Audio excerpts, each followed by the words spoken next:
Hello friends, आपका स्वागत है आपके अपने चैनल कॉन्सेप्ट क्लियर में। आज हम आपके लिए लेके आए वीकली करंट अफेयर्स का रिवीजन। बहुत सी क्वेरीज हमें रिसीव हो रही हैं हिंदी मीडियम के छात्रों की तरफ से। मैं उनसे कहना चाहूँगा कि हमारा जो ये कोर्स है वो इंग्लिश में है, बट जो हम इसको डिस्कशन करते हैं वो हम मिक्स लैंग्वेज में करते हैं। तो आपको हिंदी में ही हम लोग ज़्यादातर कोशिश करते हैं समझाने की। तो आप भाषा को अपने सफलता में एक बाधक मत बनाइए। अगर ये क्वेश्चंस जो हम यहाँ पर आज डिस्कस करेंगे वो क्वेश्चंस रिवीजन के तौर पर हैं। अगर आप इनको डिटेल में देखना चाहते हैं तो आप हमारी डेली करंट अफेयर की सीरीज को फॉलो कर सकते हैं।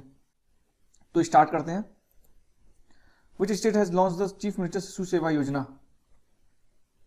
ये किसने लॉन्च करी? किस स्टेट ने लॉन्च करी है? ये लॉन्च करी है असम ने। बट आप लोगों के दिमाग में क्वेश्चन भी आ रहा होगा कि ऐसी योजना और भी स्टेट्स ने लॉन्च करी है। वो स्टेट्स कौन कौन से हैं? वो है यूपी, हरियाणा, कर्नाटक, उत्तराखंड। इसके अलावा और भी स्टेट्स हैं। बट आपको याद रखने वाली बात पेपर के लिए ये है कि हर स्टेट ने एक अलग अलग रिम्यूनरेशन रखा है। किन के लिए? ऑर्फन चाइल्ड के लिए। ये जो योजना है वो किसके लिए? वो है ऑर्फन चाइल्ड के लिए जिनके माँ बाप की मृत्यु कोविड-19 के ड्यूरेशन में हो गई है। असम ने कितना रिम्यूनरेशन रखा है? असम ने रखा है 3,500 रुपए पर मंथ। यूपी ने सबसे ज्यादा रखा है 4,000 रुपीज। बाकी हरियाणा, कर्नाटक और उत्तराखंड ने भी 3,500 रुपए रखा है। ये जो टॉपिक हमने काफी डिटेल में डिस्कस किया अपनी करंट अफेयर की सीरीज में, आप वहां पर जाके इसको देख सकते हैं। आपको ये योजनाएं भी याद रखनी है। उत्तराखंड के लिए कौन सी योजना है? वात्सल्य योजना। बाकी स्टेट्स में जहां पर बीजेपी गवर्नमेंट है ऑलमोस्ट वहां पर लगभग सेम ही योजनाओं के नाम है। नेक्स्ट क्वेश्चन है, which is India first institute to be declared as a standard developing organisation? तो ये एक स्टैंडर्ड डेवलपिंग ऑर्गेनाइजेशन क्या है उसके बारे में पढ़ेंगे। बट कौन से इंस्टीट्यूट को किया गया? वो किया गया the research and design standard organisation. अब ये क्या है? ये रेलवे के अंदर आती है। किसके अंदर आती है? रेलवे के अंदर। ये क्या करती है? ये बेसिकली जो रिसर्च एंड डिजाइन का काम है रेलवे के अंदर उसको करती है। अभी एचडीओ क्या है? बीआईएस क्या है? Bureau of Indian standard. Bureau of Indian standard एक ऑर्गेनाइजेशन है। उसने क्या किया है? उसने एक रिकॉग्निशन ऑफ एचडीओ लॉन्च किया है। मतलब एक देश में एक टाइप का एक स्टैंडर्ड होना चाहिए, तो सारे मानक एक तरीके के होने चाहिए कंट्री के अंदर। उसके लिए ब्यूरो ऑफ इंडियन स्टैंडर्ड ने एचडीओ लॉन्च किए हैं, जिसमें रजिस्टर होने वाला कौन है? सबसे पहला इंस्टीट्यूट आरडीएसओ है। तो एग्जाम में क्वेश्चन आ सकता है। ये काफी इंपॉर्टेंट क्वेश्चन है जो हम यहाँ पर क्वेश्चन डिस्कस करेंगे, वो काफी इंपॉर्टेंट क्वेश्चन है। तो अगला क्वेश्चन आता है, विच of the following state has retained the top rank in NITI Aayog SDG? Simple सा इसको हिंदी में क्या समझते हैं, कौन से नीति आयोग की एसडीजी की रिपोर्ट है उसमें किस राज्य को टॉप रैंक पर रखा गया है? किस राज्य को रखा गया है? वो रखा गया है केरला को। तो इसका हम क्या याद रखेंगे? बिहार को क्या है? बिहार को रखा गया सबसे वर्स्ट परफॉर्मर की कैटेगरी में। अच्छा, अभी एसडीजी में नीति आयोग ने किस बेसिस पर इनकी परफॉर्मेंस डिसाइड करी है?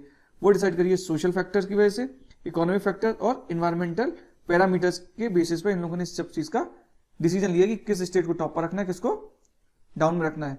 अब मैं आपसे क्वेश्चन पूछता हूं, किस यूटी को में टॉप पर रखा गया और किस यूटी को सबसे लो पर रखा गया? आप इसका आंसर मुझे कमेंट सेक्शन में देंगे। Next question, who is the winner? ये क्वेश्चन भी इंपॉर्टेंट है। Who is the winner of international Booker prize? Almost हर साल ये प्राइज दिया जाता है, तो एग्जाम में ज्यादातर क्वेश्चंस आ जाते हैं पीसीएस वगैरह में, यूपीएसआई में, और जितने भी स्टेट पीसीएस वगैरह के एग्जाम है, एसएससी रेलवे के एग्जाम है, उसमें ये क्वेश्चन ज्यादातर पूछा जाता है। किसको दिया गया? वो दिया गया डेविड डियोप को। किसको दिया गया? डेविड डियोप को। अब कभी कभी क्वेश्चन इतना पूछ के ही शांत नहीं बैठता एग्जामिनर कुछ और भी आगे बढ़ता है। वो पूछता है किस बुक के लिए दिया गया? किस बुक के लिए दिया गया? At night all blood is black. At night all blood, ये इनका नाम इंपॉर्टेंट इसलिए भी हो जाता है क्योंकि he is the first French writer to win this award. क्या? He is the first French writer, पहले फ्रेंच राइटर है जिनको ये अवार्ड दिया गया। चलते हैं हम अपने नेक्स्ट क्वेश्चन का। Who introduce first nano urea? किस इंस्टीट्यूट ने इसको इंट्रोड्यूस किया? इसको इंट्रोड्यूस किया है इफ्को ने। ये बहुत ही न्यूज में रहा है, आप आने वाले एग्जाम में इस क्वेश्चन को देखेंगे। अब हम थोड़ा सा समझ लेते हैं इफ्को के बारे में। इफ्को क्या है? इफ्को एक ऑर्गेनाइजेशन है। इसका फुल फॉर्म क्या है? Indian farmers fertiliser corporation limited. ये कब फाउंड की थी? 1967 में। कहां पर? दिल्ली में। जो फर्स्ट नैनो यूरिया है, नैनो यूरिया का मतलब क्या है? It is the first type of nano liquid urea. ये लिक्विड फॉर्म में, पहले जो हम यूज करते हैं वो किस फॉर्म में होती है? वो सॉलिड फॉर्म में, पाउडर फॉर्म में यूज करते थे। नेक्स्ट क्वेश्चन है, Nancy grace Roma telescope is developed by which country? It is developed by USA. अब ये है क्या? पहले इस टेलीस्कोप को हम वाइड फील्ड इंफ्रारेड सर्वे टेलीस्कोप के नाम से भी जानते थे। इसका नाम बाद में बदलकर ये रख दिया गया, नैन्सी ग्रेस रोमा टेलीस्कोप। ये क्यों रखा गया? ये रखा गया to give the respect to the NASA first chief of astronomy. NASA के फर्स्ट चीफ ऑफ एस्ट्रोनॉमी को रेस्पेक्ट देने के लिए इसका नाम नैन्सी ग्रेस रोमा टेलीस्कोप रखा गया। नेक्स्ट क्वेश्चन आता है mission Fateh launch by which state. पहले तो मैं आपसे ये पूछूंगा किस सब्जेक्ट से रिलेट करता है या किस चीज से रिलेटेड है। तो रिलेटेड है कोविड-19 से। किससे रिलेटेड है? कोविड-19 से। किस स्टेट ने लॉन्च किया? ये लॉन्च किया है पंजाब ने। अब इसमें क्या है? It is a part of corona मुक्त पंजाब अभियान। कैप्टन अमरिंदर सिंह ने कोरोना मुक्त पंजाब अभियान चलाने की कोशिश करी है, उसमें उसका एक पार्ट है। इसमें क्या किया जाएगा? एक टीम के अंदर 7 मेंबर बनाए जाएंगे जिनको रूरल कोरोना वॉलंटियर बोला जाएगा। ये गांव में जाएंगे, वहां पर अवेयरनेस देंगे कोविड-19 के फॉर्म में और लोगों की हेल्प करेंगे। ठीक है, नेक्स्ट क्वेश्चन क्या कहता है? ये वेरी वेरी इंपॉर्टेंट हो जाता है question. Name of the covid variant found in India. India में कोविड-19 के वेरिएंट कौन कौन से हैं? ये आंसर है कापा एंड डेल्टा। कौन से वेरिएंट है? कापा एंड डेल्टा। आप कमेंट सेक्शन में बताएंगे ब्रिटेन में पाए गए कोविड-19 के वेरिएंट का नाम क्या है। ओके, तो अब इसके बारे में थोड़ा सा पढ़ लेते हैं। जो इंडिया में 2 वेरिएंट पाए गए थे उनका अर्लियर नाम ये था B1611617.1। तो अब क्या है, हर किसी को ये चीज याद नहीं रह सकती, तो WHO ने क्या किया, फॉर इजी टू से, भाई बोलचाल में थोड़ा इजी रहे उसके लिए उन्होंने क्या किया, ज्यादातर वेरिएंट्स को सबको नाम एक नॉमेनक्लेचर दे दिया है कि इसको भाई हम कापा बोलेंगे, इसको हम डेल्टा बोलेंगे। अब इसका मतलब ये नहीं है कि जो साइंटिफिक नेम है कोविड-19 का वो हट जाएगा। जो साइंटिफिक नेम है वो तो वही रहेगा, SARS-CoV-2, ये ऑलरेडी नेम रहेगा, ये नहीं हटेगा। बट जो वेरिएंट्स थे जिनको उन्होंने इस नाम से दिया गया था उनको अब ये नाम दे दिया गया है। नेक्स्ट क्वेश्चन क्या कहता है? नेक्स्ट क्वेश्चन कहता है विच RBI has find which bank for irregularity in the auto loan. कौन सा है? वो HDFC। कितने की पेनल्टी है? 10 करोड़ की। कितने की? 10 करोड़ की।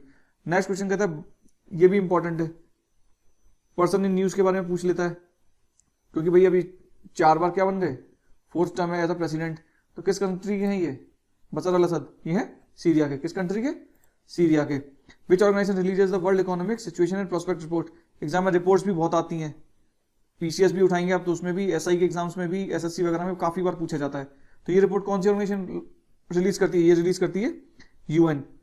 एक आध में रिपोर्ट के बारे में और डिस्कस करता हूं आपसे। आपको पता होगा वर्ल्ड इकोनॉमिक आउटलुक होता है, ये कौन डिस्कस करती है, रिलीज करती है? ये करती है IMF, इंडियन मॉनेटरी फंड। अब आप अंतर देखो, ये क्या इकोनॉमिक आउटलुक है और ये क्या economic situation and prospect report, दोनों में अंतर है।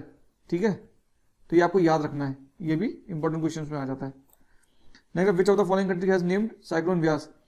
हर जब साइक्लोन आते हैं तो साइक्लोन का एक नाम दिया जाता है हर बार। जैसे पहले तौकते आया, तौकते का भी किसी कंट्री ने पर्टिकुलर नाम दिया होगा। तो यास किसने दिया है? यास दिया है ओमान ने। ओके, अब यास का मतलब क्या होता है? यास का मतलब होता है जैस्मिन लाइक ट्री। इससे पहले एक तौकते आया था, तौकते का किसने नाम दिया था? वो नाम दिया गया था म्यांमार ने। अब ये नाम कैसे डिसाइड होते हैं साइक्लोन्स के?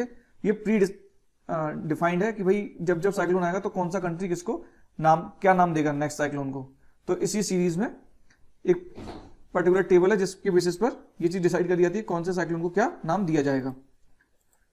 तो अगला क्वेश्चन कहता है H10N3 is a strain of which disease. ये भी वेरी वेरी इंपॉर्टेंट क्वेश्चंस में आ जाता है। किस डिसीज का ये H10N3? ये है बर्ड फ्लू का। ये क्यों इंपॉर्टेंट हो जाता है? क्योंकि ये it's a kind of first infection found in human. ये जो स्ट्रेन है किसमें पाया गया? ये पाया गया ह्यूमन के अंदर। और कहां पर पाया गया?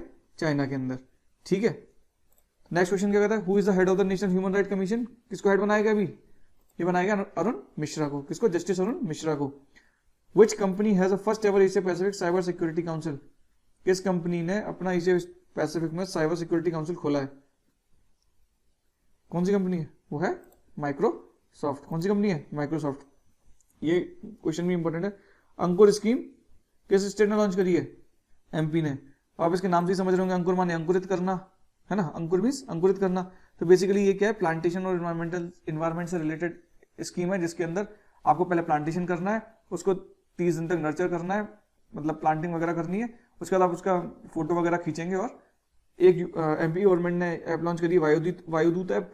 उस ऐप पर आप उसको अपलोड करेंगे। उसके बाद गवर्नमेंट उस पूरे प्रोग्राम में कॉम्पिटिशन में से कुछ अच्छी फोटोज वगैरह सेलेक्ट करेगी और उनको प्राइज वगैरह देगी। नेक्स्ट क्वेश्चन क्या कहता है? Which institute recently developed the covid antibody detection kit. किसने करी थी? ये करी है DRDO ने। किसने करी है? DRDO ने। Which state launch the portal Akanksha. Akanksha portal किस स्टेट ने लॉन्च किया है? ये लॉन्च किया है कर्नाटका ने।